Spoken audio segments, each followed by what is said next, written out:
Welcome to the Bloody Disgusting Network. Please join me in welcoming and thanking new patrons: Claire Van Wold, Tristan Sibley, Michael Dawson, Shawana Hunter, Brittany Burns, and Preston Elkins. To see how you can support the podcast and get rewarded with early commercial-free access, weekly bonus episodes, immediate access to over 600 Patreon-exclusive bonus episodes, and more, please check out our donation tiers at patreon.com/creepypod. Okay, big announcement time. Behind the scenes, we've been working for quite a while to make this happen, and it's finally just about to start. Creepy is officially going international with the premiere of Creepy en Español. That's right.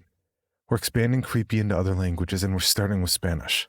On August 28th, 2022, Creepy en Español premiere with new narrators and starting from the very beginning with the classics like No End House, The Rake, and more.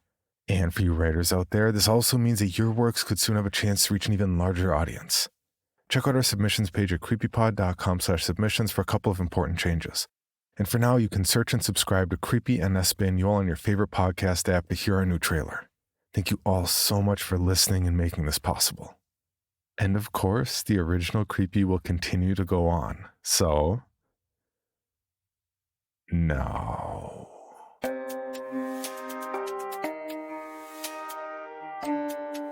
This is Creepy, a podcast dedicated to sharing the most famous, chilling, and disturbing creepypastas and urban legends in the world. Whether these stories truly happened or are simply fabrications is for you to decide.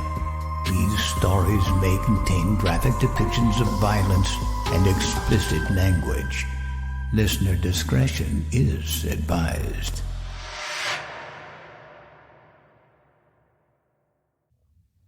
Creepy presents Under a Rotting Sky, written by Humboldt Lycanthrope. My name is Garbage. Forever will my name be carved into my head. I haunt a world of filth, piss, and blood beneath a rotting sky. Every morning I rise from the putrid depths of the bay, my spectral carcass filled with foul seawater, and, lurching into the shadows, slowly make my way through the trash-strewn streets of the city. Invisible to most, an unclean phantom to others, finding my way to that urine stinking back alley to wait. She made me this way, made my soul ethereal and ghastly, cursed to live this day out over and over for eternity. My existence a loop of time, forever turning. It was she who carved this name across my brow with a sewing needle and black ink. She who shattered my heart and drove me to madness, suicide, despair. She who I seek now, so that I may wrap my fingers round that lovely throat and watch her gorgeous face go blue. It was 1984 when I met her. She was a 17-year-old runaway and the most beautiful punk rock girl I had ever seen. 1984. Everyone was always talking about that book by George Orwell. People were saying President Reagan was the devil. That because his first, middle, and last names each contained 6 letters, he was marked 666, the number of the beast, and would bring the end of times. The Cold War was at a fever pitch, and we all expected nuclear Armageddon to come at any moment. They were teaching school children to duck under their desks if the Russians dropped a plutonium bomb on us. Like hiding under a desk was going to help. It was a nihilistic time, but it was fun and exhilarating nonetheless. We had that dead Kennedy's tape fresh fruit for rotting vegetables, and we'd play it over and over on the beat-up old boombox in our run-down squat, someone having to steal new batteries for it every week. That battered tape, Jello Biafra's snide voice, sneering at the music built up pace and crescendo. Lock your doors, close your mind. It's time for the 2-minute warning. And then burst with rage. Welcome to 1984. You are ready for the Third World War. Everyone would be screaming and hopping around, slamming into each other, ecstatic at the prospect of our own possible annihilation. You too will meet the secret police. They'll draft you and jail your niece. One night after Black Flag show, she appeared at our squat over on 4th and D. It was a dingy old abandoned hovel, a rotting Victorian. Some of the older punk anarchists had squats that they'd organized into communes with committees and boards. I was voting on this and that and having meetings. But we were young and wild. Teenagers. The ruckus crew, we called ourselves. And our squat was just a place to get drunk and crash. A party squat. To us, anarchy wasn't a political movement. It was getting wasted, getting rowdy, causing a commotion, being wild. Like that Circle Jerk song. Running, running wild in the streets.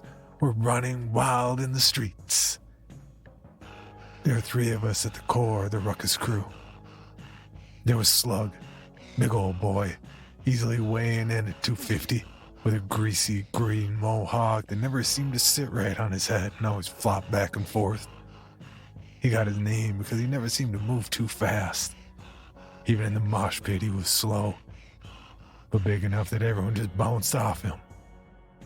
Wolf's Blood, a pale, skinny kid with a bad complexion. A Misfits fanatic. He wore his hair in a devil lock, long black spike that hung down over his face and turned up at his chin, and wore nothing but black clothes adorned with images of skulls. And then there was me. Garbage. Just a normal, spiky-haired punk in tattered blue jeans, a red flannel shirt tied around my waist and scuffed combat boots on my feet, looking for a few laughs and a good time. It was our squat. We had found it, that boarded up old Victorian. And it was me who'd spray painted the Circle Den on the floor, announcing to our punk community that this was an open and running squat. We were best friends, the 3 musketeers. I would yell, "Ruckus!" my fist clenched in the air. Slug would holler, "Rage!" holding up a beer. And Wolf's Blood would scream, "Roar!" both arms held aloft over his head. That was our thing, and we did it hundreds of times a day. Everyone had come over to our squad after that Black Flag show. Legendary show, with Henry Rollins getting his shorts torn off and continuing on undaunted and naked, howling into the mic. "We are tired of your abuse. Try to stop us, it's no use." The entire front room of that condemned Victorian was filled with punks. But somehow, from across the room, I saw her, sitting there, with a book on her lap and another beside her. Now, I was known to be in the bookworm of the crew. I just loved curling up with a good bit of prose. It was a high to me, a way to escape. Kafka, Dostoevsky, something dark and foreign. So seeing her there with those books definitely spurred on my interest. She was in the corner, reading a Bret Easton Ellis novel, Less Than Zero, and I saw that the other book beside her was a sketch pad.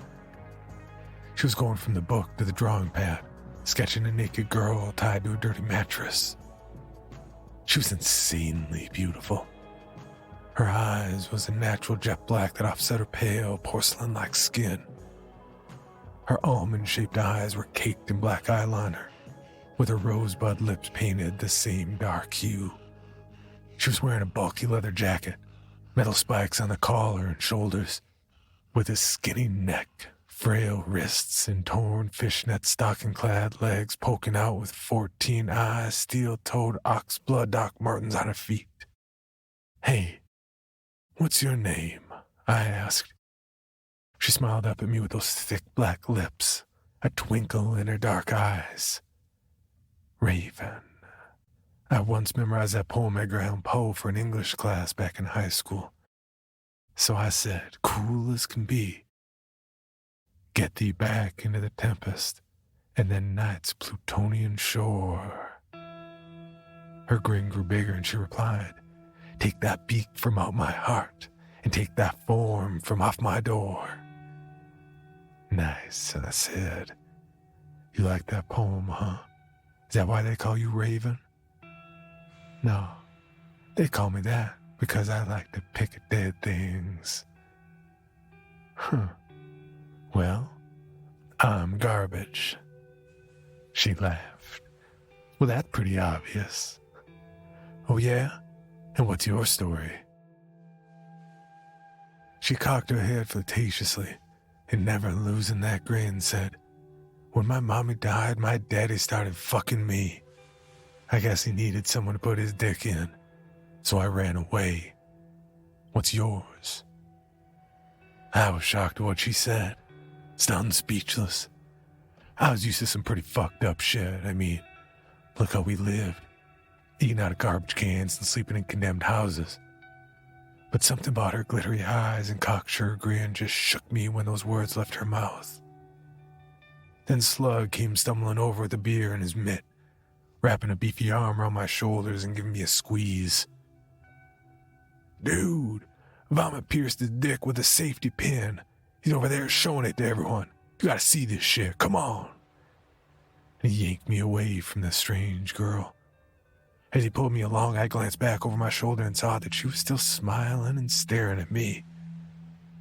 When she saw me, she gave a little childlike wave with her hand. Bye-bye. I saw her around after that.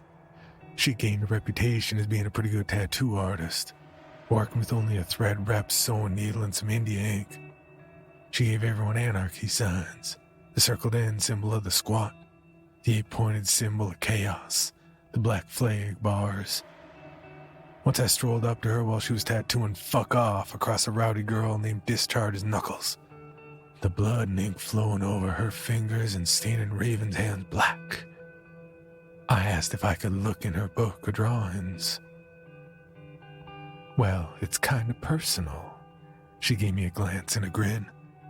But sure, go ahead. The pictures were dark and bizarre. A whole expose on the Charlie Manson family. All the girls before and after they had shaved their heads and carved X's into their brows. Sharon Tate, 8 months pregnant and in a pool of blood with a noose around her neck. Jim Jones smiling and looking like a rock star. Weird stuff. Pol Pot, Hitler, El Duque. I asked her, why do you draw all this fucked up shit? All these bad, evil people? She looked at me curiously. Really? She asked. A guy named Garbett is going to ask me why I'm obsessed with darkness? Because it is there. That's why. Because there is no denying it. Because looking away is being a coward and lying to yourself. It's a fucked up world, and to not acknowledge it would be to give it more power. I thought you understood that.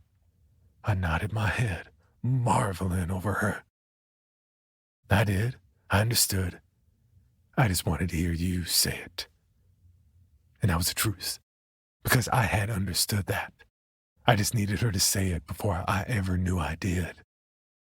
The next time I ran into her, I just randomly saw her by the wharf, staring down at a little songbird, a sparrow, that she held cupped in her hands. Seagulls screeched as they circled overhead and the sun was sinking into the bay. With that amber light falling on her pale skin, she looked even more beautiful than I remembered her. What you got over there? I asked, striding up beside her. Little sparrow. It hurt its wing. She held out her hand so that I could inspect the tiny bird. It looked up at me with its black eyes, and I felt something turn in my gut. We could nurse this creature back to health, I thought. It would be our thing. Bring it back to the squat and help it heal. It'd be fun. The guys would love it. They were always trying to make pets out of mice, rats, and chipmunks that wandered in to sample the trash. Once Wolf's blood even came back with a baby possum that ended up biting him and taking a big old hunk out of his hand. before I threw it back into the alley. As I went to speak, she looked up at me with these heartbreakingly sad eyes. And again I was struck silent by her, dazed and lost in the melancholy of her gaze, and she opened her hands, letting the little bird topple to the ground, where it struggled, beating its one good wing for a moment, before she lifted her foot and brought her boot down squarely upon it. It made a crunching sound, and she twisted her heel, grinding it into the sidewalk. She laughed and looked up at me with her soul-crushingly beautiful face, eyes now all a-glitter. "Do you want to get drunk and go trolling?" she asked. "Yes," I gasped. And I knew right then that I would do anything to be with this girl. Anything. "Got any money for booze?" "No. Do you?" "Nah. Let's make some." So we started panhandling. It was a blast. I had my standard, "Please give to the Get a Punk Drunk Foundation." She had jokes. "Spare some change for a joke. Spare some change for a joke. Hear about the weather in Mexico? Chilly today, hot tamale." But we weren't really getting anywhere. About half an hour, we had $5 between the two of us. Then she spied an old lady crossing the road. "Stay here," she said, and her entire demeanor changed. She became someone else. Her eyes lost that mischievous sparkle. Her lips went from a devilish grin to a pout. That jaunty tilt of her head became a sullen and downcast look of sadness. And she shuffled up to that white-haired woman and began to mumble something to her I couldn't hear. Woman went into her purse and slipped her a fold of bills. I could see Raven mouthing the words, "Thank you." Then she went back to her old self, skipping back to me little girl style, laughing uproariously. "That old bitch gave me $100. What did you say to her?" "It doesn't matter. Come on, let's get some wine." We got a gallon bottle of Carlo Rossi Burgundy and headed off trolling, cruising around under bridges and getting drunk. Tucked up under the Samoa Bridge on a concrete slab surrounded by graffiti and broken glass, we began to kiss.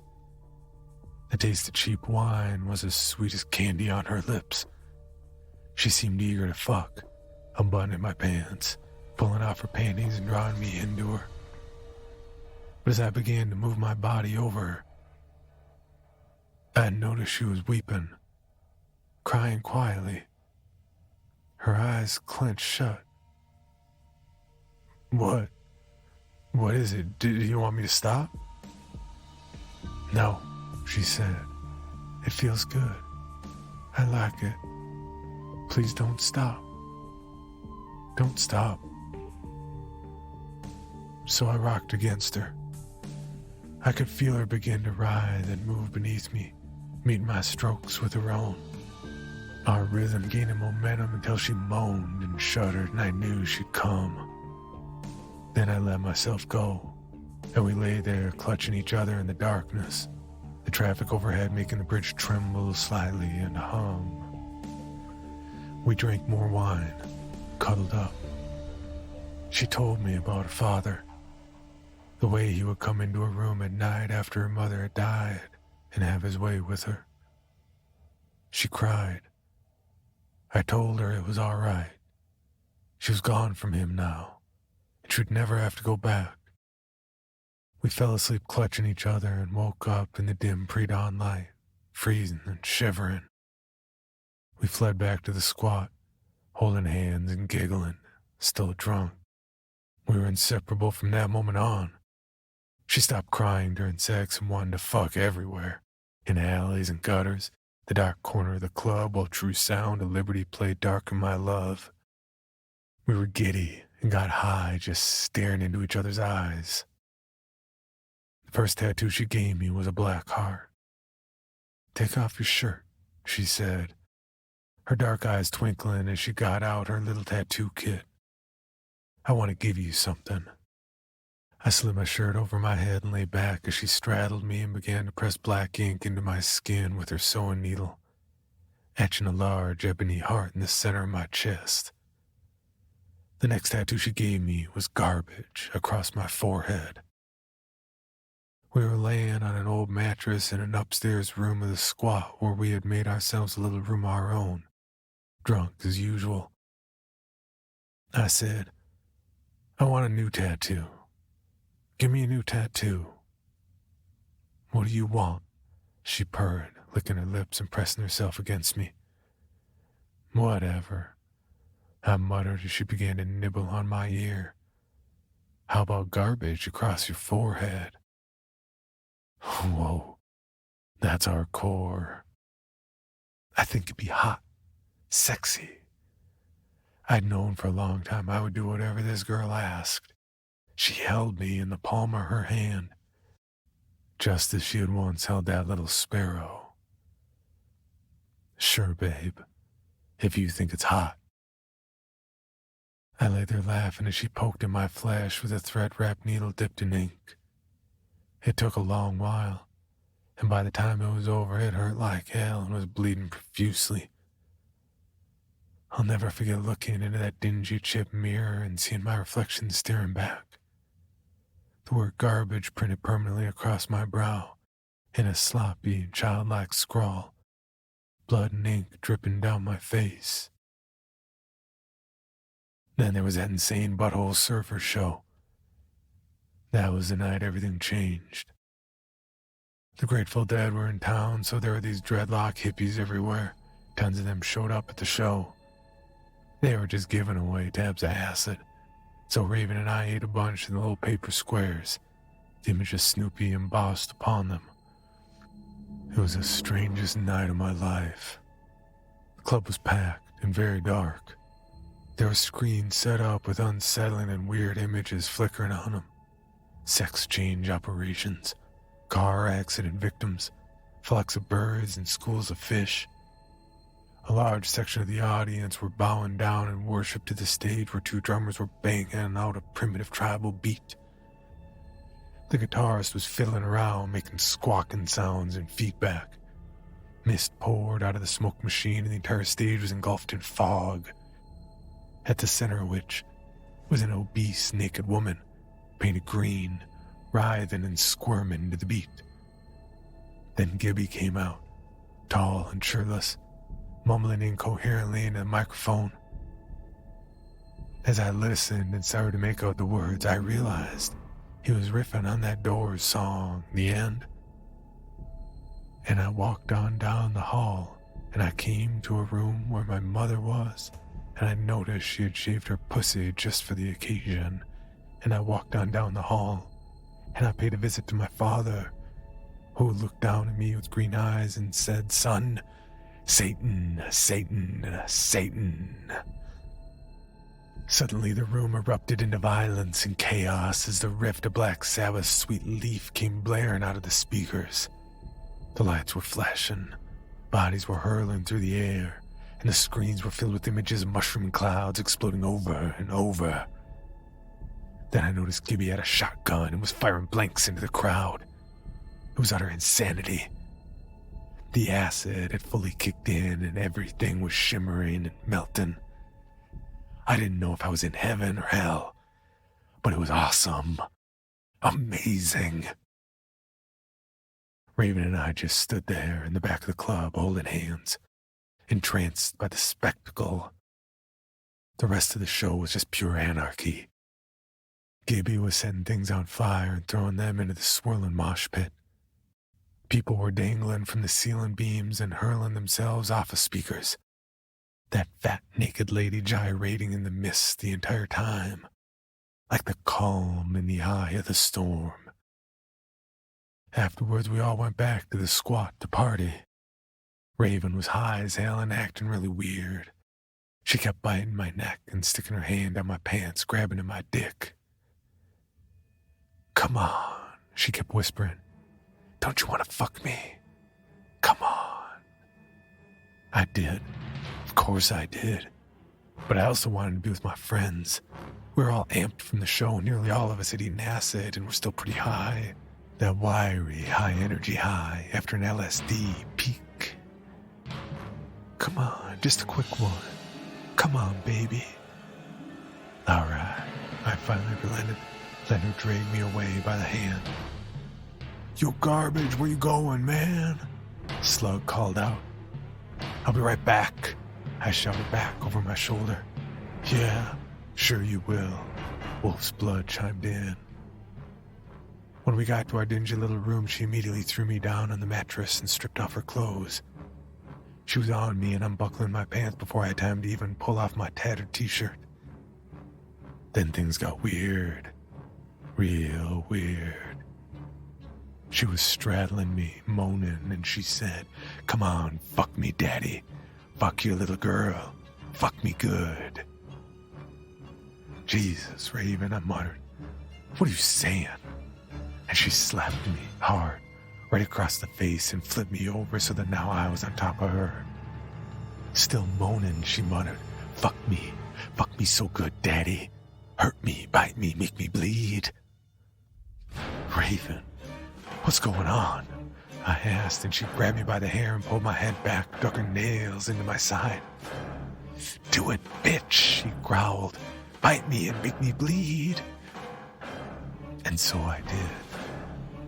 We went at it all night. Till at dawn, we just passed out. Exhausted, sore, bruised and bleeding. When I awoke sometime after noon, spun from the acid and groggy, she was gone. Her back was gone too, as well as her sketchbook. I went downstairs where the guys were drinking beer and listening to that Dead Kennedy's tape. California Uber Alles. California Uber Alles. Hey, you guys seen Raven?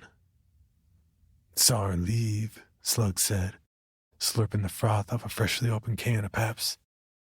She didn't say a thing. Huh. That's weird. Whatever. Come on, bro, have a brewski. She'll fucking be back. Rage! Roar! Wolf's Blood shouted, throwing me a beer. Ruckus! I hollered back, cracking open the beer and swallowing down half of it. She never did come back. I grew depressed, lethargic. I didn't want to go out. I just wanted to lay in the room Raven and I had once shared and read. I went through huge volumes, tomes, Tolstoy's War and Peace, Joyce's Ulysses, waiting and hoping she'd come back. As the days turned into weeks, I started to drink heavier and heavier, stealing handles of Lord Calvert and drinking it down straight from the bottle. Getting so wasted every day I couldn't even read anymore. The words just becoming a jumbled blur.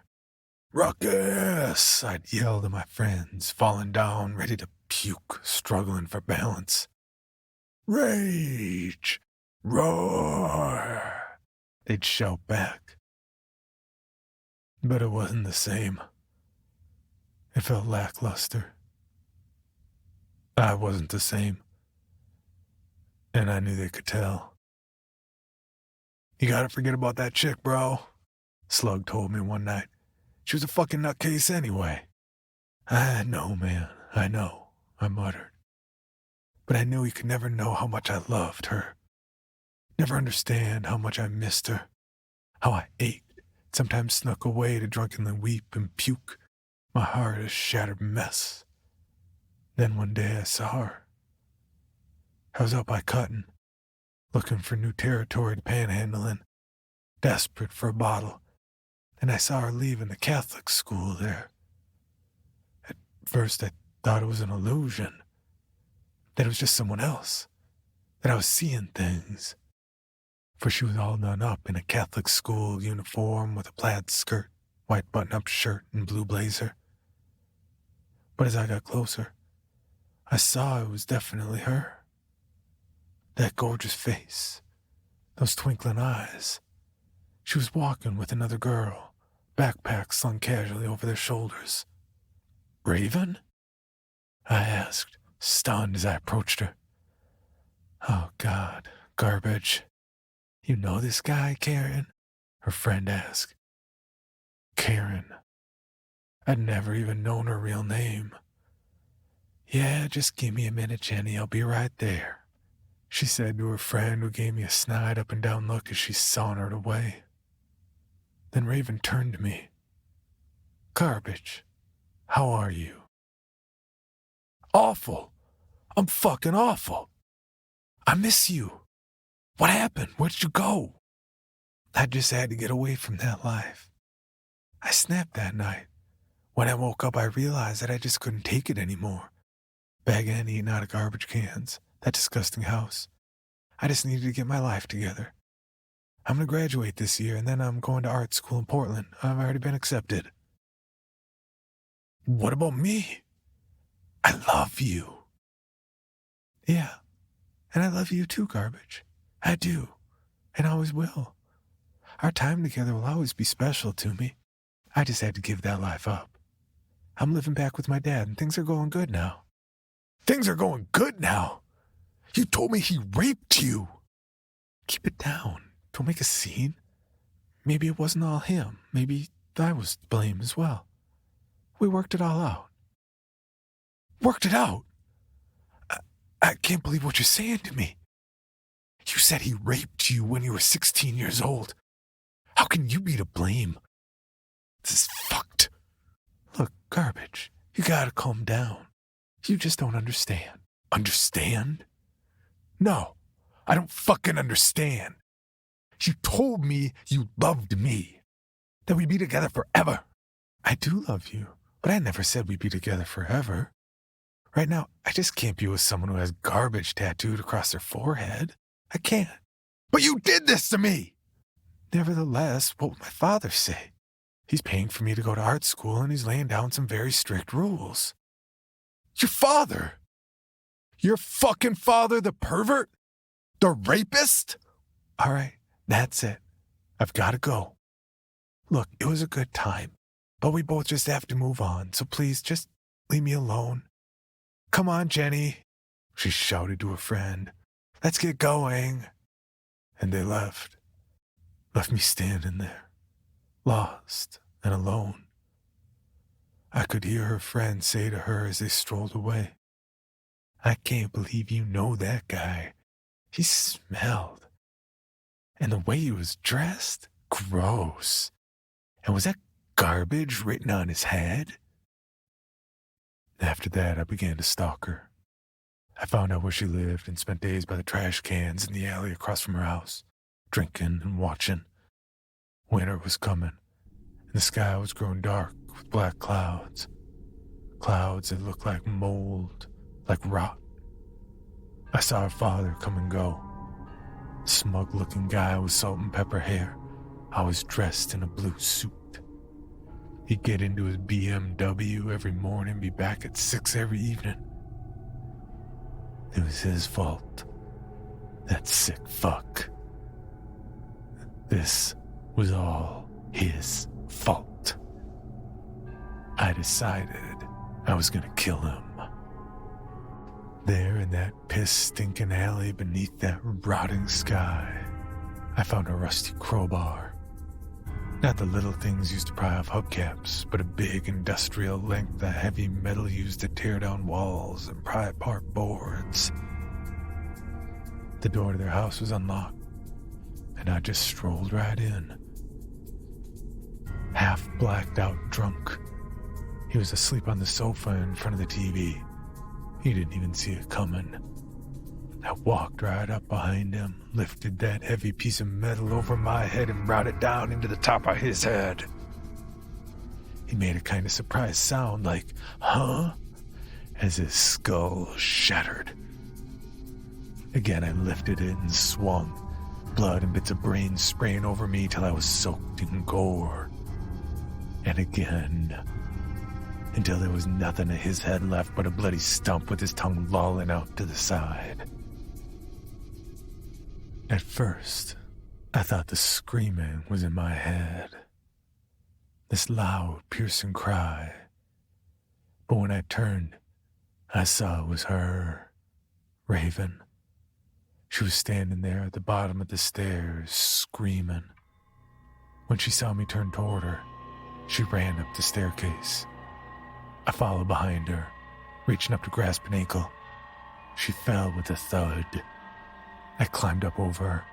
She was still screaming hysterically. I wanted to tell her how I saved her, how she was free now, how I loved her and wanted to be with her forever. But she just wouldn't stop screaming, howling, trying to push me away from her. Somehow, I found my hands stained black with her father's blood wrapped around her neck, squeezing, squeezing, until her face went blue and her eyes went still. I lay there atop her on the staircase for a good while, her father's blood beginning to coagulate and stink. Then I fled, ran and ran through those filthy streets beneath that rotting sky, covered in the stench of death. I had become a monster. I had killed the thing I loved most, the one thing of beauty and truth that I had found in this sick, sad world. I ran to the Samoa Bridge. I crawled up onto that graffiti-covered slab of concrete where we had first made love and wept. Wept and wept and wept. Then, after the sun had set, sinking into the bay, and blackness obscured that rotting sky, I climbed to the truss of the bridge.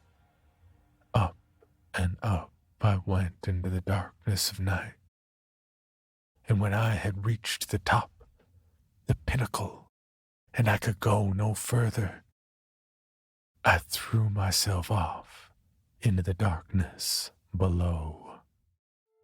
In the morning, I awoke beneath the waves and water, dead, ethereal. I crawled out, clawed my way to the shore where I lurched into the shadows to find that alley again, to wait there again, to go and kill again. Kill her father, then kill the thing I loved most, over and over and over for eternity. This is my fate. To wrap my blood-soaked fingers around her throat and watch her face go blue before throwing myself into darkness again and again and again. My name is garbage. Forever will my name be carved into my head. I haunt a world of filth, piss, and blood beneath a rotting sky.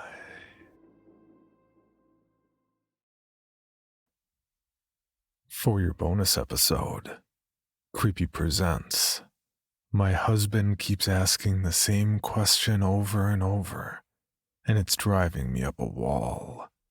Written by Lighting Nations and narrated by Danielle Hewitt.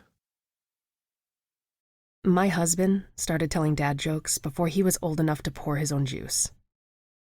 So I may have missed a red flag or two, or four. But in my defense, this kind of juvenile behavior seemed very on brand at the time. Let me give you some quick context. The entire first year Stephen and I lived together, anytime we exchanged I love yous, he would quickly pinch my cheek and shout, "Bzz, make your own damn waffles." Neither of us even liked waffles. He just got a kick out of spoiling the moment. And although I'd groan and roll my eyes, his dumb shtick cracked me up. Lord help me, it absolutely cracked me up. So when I shuffled into the kitchen one morning fresh from sleep, his odd remark barely registered. "Can you see me smile?" I glanced at Stephen from across the center island. What? He leaned back and blinked. "What?" I thought you said something. He shrugged and shook his head. My imagination, then. As I poured a cup of coffee, he said it again, quieter this time.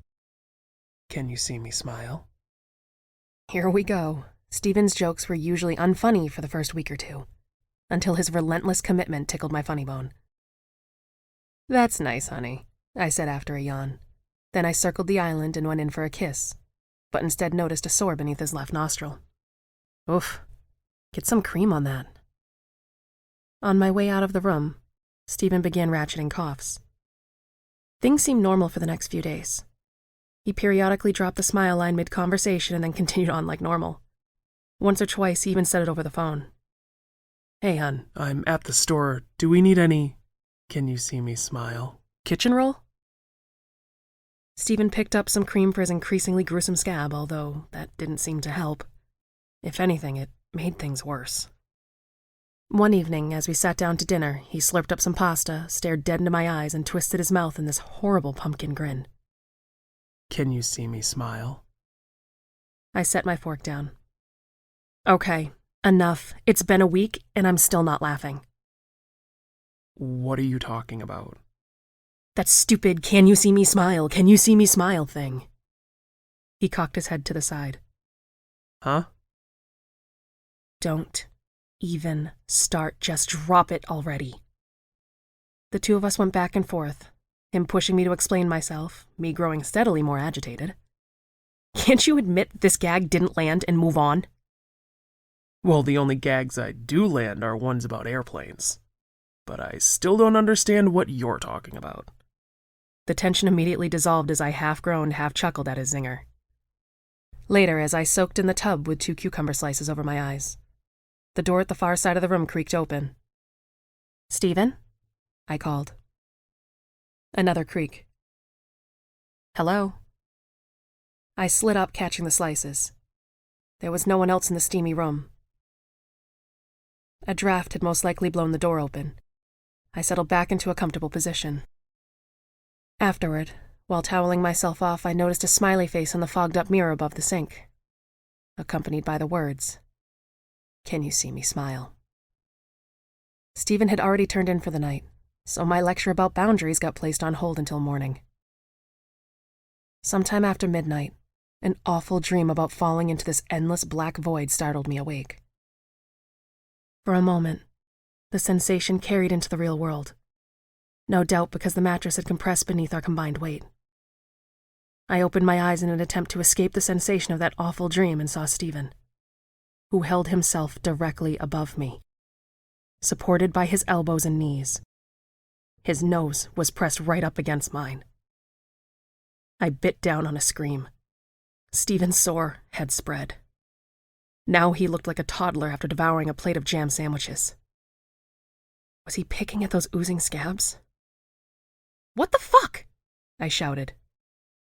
Immediately he rolled onto his half of the bed and faced the wall, pretending to snore. I thumped the back of his skull, hard. "You almost gave me a heart attack." He acted all innocent like he'd just woken up, the corners of his mouth twitching as though pulled by invisible strings. Ow, what was that for? He propped up against the backboard, one hand rubbing the bump across the back of his head, the other fingering a leaky sore under his chin. Turning away, I said, "This is getting seriously old. You're not funny." He began to protest, but then entered a harsh coughing fit. It rose from deep inside his chest as he raced down the hall. "And go see a dermatologist," I shouted after him. When the alarm screeched, the far side of the bed was still empty.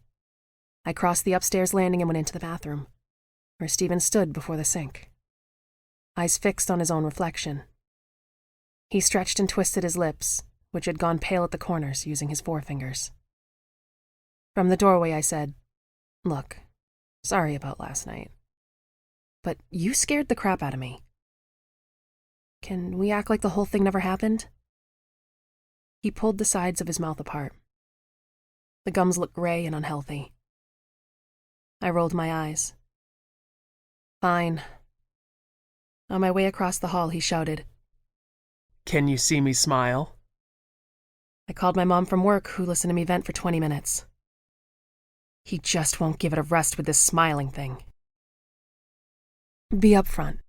Explain how much it's bothering you. That sounded reasonable.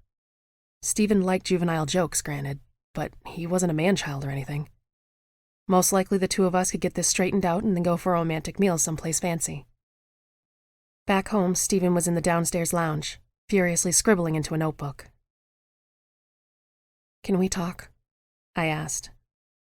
He stayed hunched forward, his attention fixated on his writing. "I'm sorry if I was a little short-tempered last night. I didn't mean to hit you so hard. But this joke, it really got under my skin. Do you think we could pretend the whole thing never happened?" No response. "Can you please answer me, or at least acknowledge that you're listening?" I moved forward and snatched the notepad away. Stephen stood suddenly enough to startle me, and grabbed it back. For a split second I glimpsed the words, "Can you see me smile?" written over and over again. He grinned, exposing teeth of startling whiteness. Had he bleached them? This wasn't a joke anymore, it was full-blown mental illness. "Stephen, talk to me. What's wrong?" He cleared his watery throat. Can you see me smile? He tossed the notebook aside and took a single step forward, arms outstretched. Thin trickles of blood ran along his chin from where he'd compulsively nibbled his bottom lip. Can you see me smile? I retreated into the hall. "Stephen."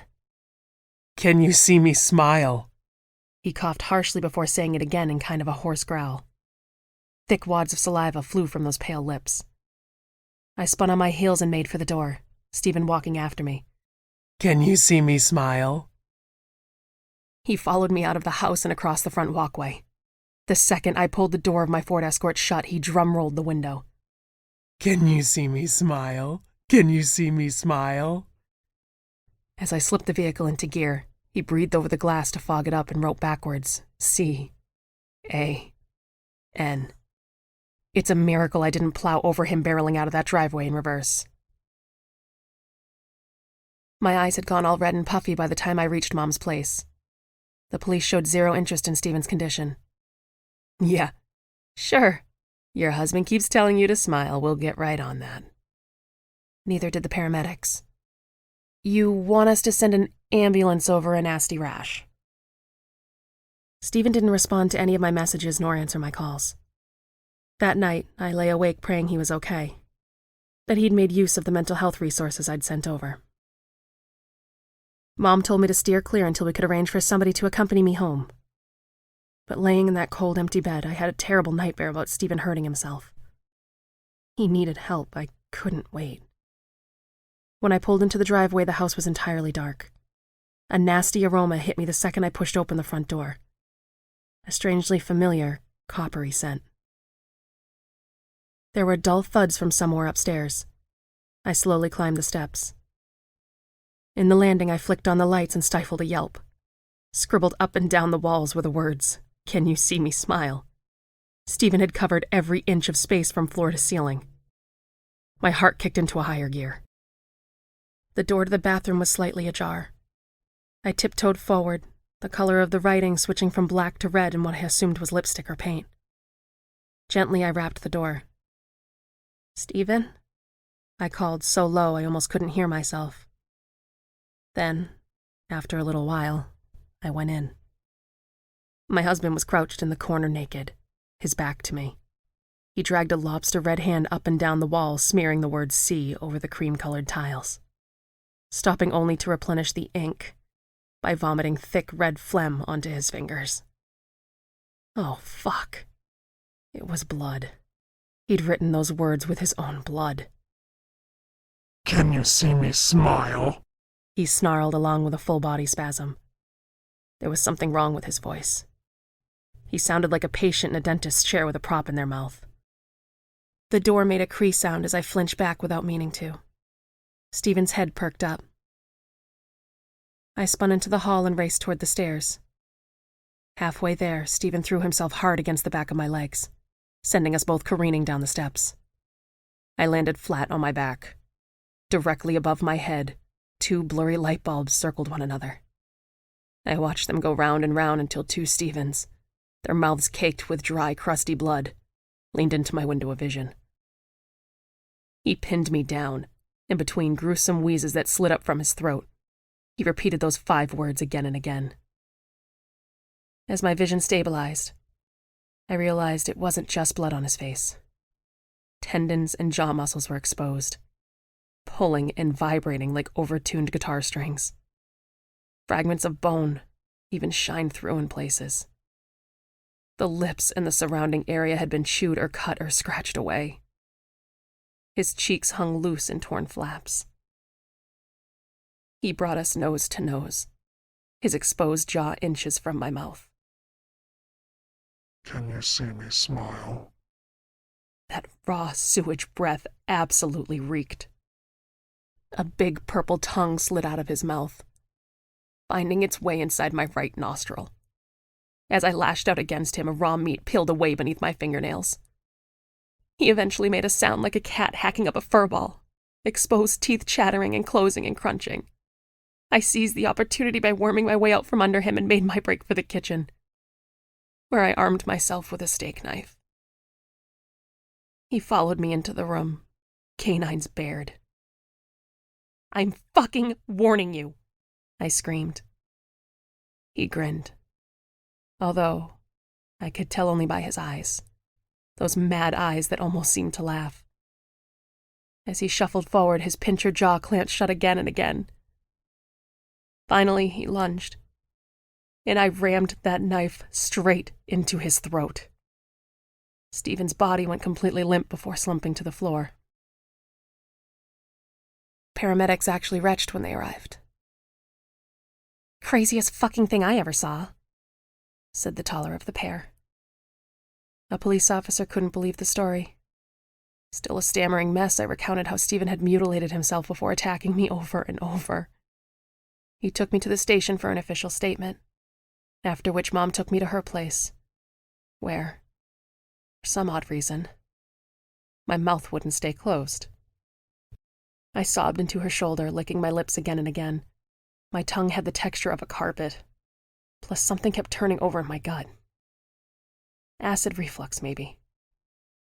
Eventually, an urge to open my mouth and let out a giant, irresistible yawn overpowered me. Then Mom reeled away, her face laced with concern. "What do you mean, honey?" I threw her a confused look and scratched my itchy mouth. "What do you mean, what do I mean?"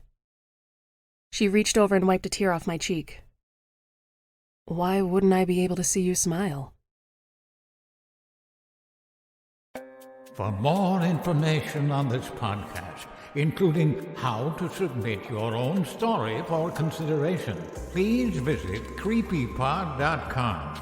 You can also follow us at CreepyPod on social media and YouTube.